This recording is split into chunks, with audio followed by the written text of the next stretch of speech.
Welcome back to the Explainer. Today we're diving into a really fascinating transformation that kind of happened right under our noses over the last decade or so. Think back for a second. Not that long ago, your living room shelves were probably just bowing under the weight of CDs, DVDs, and big chunky software boxes. But today, those same shelves are probably holding houseplants or books. So we're going to set out to solve a central mystery for this Explainer. Where did all of our physical media actually go? How exactly do we transition from a world of heavy atoms to weightless bits? To really get this, we have to look at the hardware we use every single day. I mean, for decades, a standard laptop, let's say circa 2010, absolutely required an internal DVD or CD drive, right? It was the gold standard. It was literally the only way to watch movies, listen to a new album, or install your software. But today, that disk drive is completely gone. Modern computer makers actively remove this hardware, completely ditching those bulky drives for tiny USB connectors and wireless internet cards. The standard just vanished overnight. And this brings us to a totally crucial concept: dematerialization. It's the process of physical objects transforming into digital, invisible equivalents. We essentially went from a physical disk, shattering, breaking apart, literally losing its material form, to having those fragments pulled up into the sleek, invisible cloud. We didn't just change the shape of our storage devices, we pretty much eliminated their physical footprint entirely. And the sheer scale of this transformation is absolutely staggering. When we did still need physical storage to move files around, we shifted over to flash memory. On one side of the scale, you've got a massive, towering stack of hundreds of physical CDs. And on the other, a tiny USB stick or SD card. Literally, a single piece of flash memory about the size of your fingernail holds the equivalent data of thousands of physical disks. And the real kicker? It does all this with zero moving parts. No spinning lasers, no scratching, just pure, silent efficiency. But this actually builds into a much larger societal shift. It's not just about our laptops getting skinnier and losing their disk drives. We are talking about a fundamental rewiring of how we handle data across every single aspect of our lives.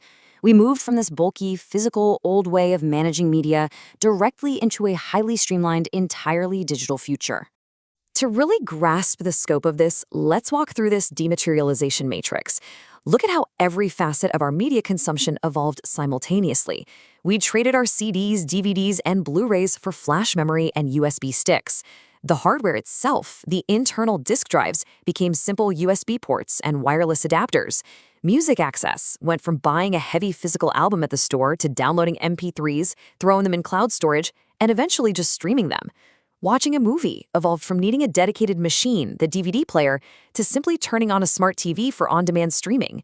Even basic file transfers shifted from taking the time to literally burn a disk to instantly dragging and dropping a file into a cloud folder. Okay, let's dive into this first massive shift: music's digital evolution. So, music went through 4 distinct, wildly fascinating stages of evolution in a remarkably short period of time. First up, we had stage 1, where massive music libraries were stored locally on these high-capacity hard disk drives connected to your sound system. Then, boom, stage 2 hits, the MP3 format. Audio gets compressed into these tiny files and stored directly on portable devices like iPods and those early smartphones.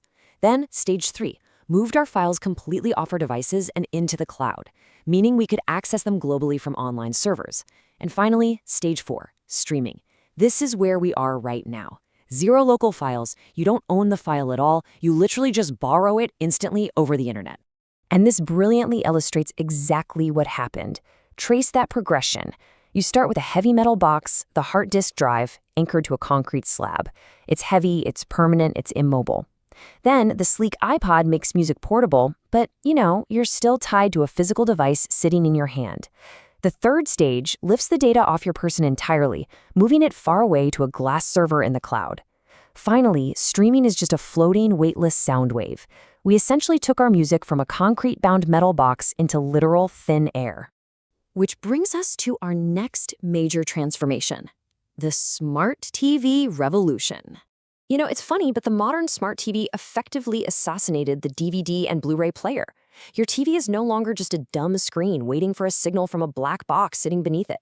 Modern smart TVs are essentially central computers equipped with completely integrated, incredibly powerful wireless internet links. The physical DVD player was entirely bypassed. Because of this built-in connectivity, physical movie discs were just replaced wholesale by on-demand streaming services, pulling the data straight out of the internet.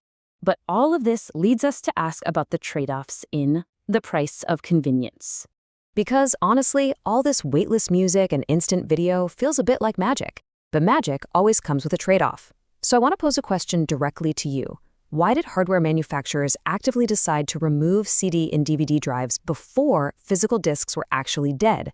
In 2010, millions of people still used DVDs. So why take the drive away? Think about the physical size, the internal weight, and what a laptop user actually values most when they're on the go.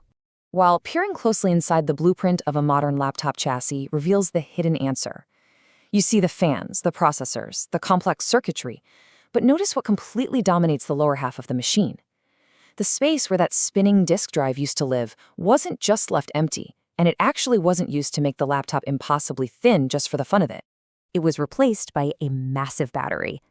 Up to 60% of the internal space of a modern laptop is entirely dedicated to the battery pack. Manufacturers realized they had a choice to make.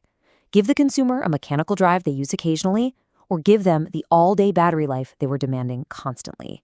They traded the bulky optical drive for sheer power. Our thirst for infinite wireless convenience requires a massive amount of energy to sustain. So the crucial point is, it's a delicate balancing act. Like a seesaw. On one side, we have incredible, infinite convenience, millions of songs and movies ready for us on demand. But to balance that convenience, you absolutely must have the element on the other side, a constant, unbroken reliance on a wireless internet signal. The exact moment that Wi-Fi drops, the seesaw tips. All that convenience just vanishes. Which definitely leads to a pretty uncomfortable offline reality. What happens to your vast media library when the signal drops? If you're on an airplane without Wi-Fi, or camping out in the woods, or frankly, if your internet service provider just goes down for the afternoon, where's your music? Where are your movies?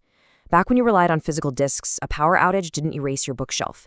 But in our dematerialized world, your access to culture is entirely conditional on an invisible signal. And this highlights the ultimate trade-off here. The illusion of digital ownership. It's the difference between actually owning a file, like a heavy hard drive locked securely inside a steel safe, and merely renting access to it, which is more like water flowing freely through an empty frame. Streaming is beautiful, it's fluid, and it's abundant, but you can't hold on to it. It just passes through. You are simply renting temporary access to the flowing water. Which leaves us with a really vital question to ponder as we wrap up today. If you stream a song rather than owning the physical CD or the local downloaded file, do you really own that music? If a streaming platform suddenly loses the licensing rights to your favorite album tomorrow and it just disappears from your app, whose music was it, really? We've traded the heavy atoms of our past for the magical bits of our future, but in doing so, we might have traded away our actual ownership right along with it. Definitely something to think about the next time you hit play.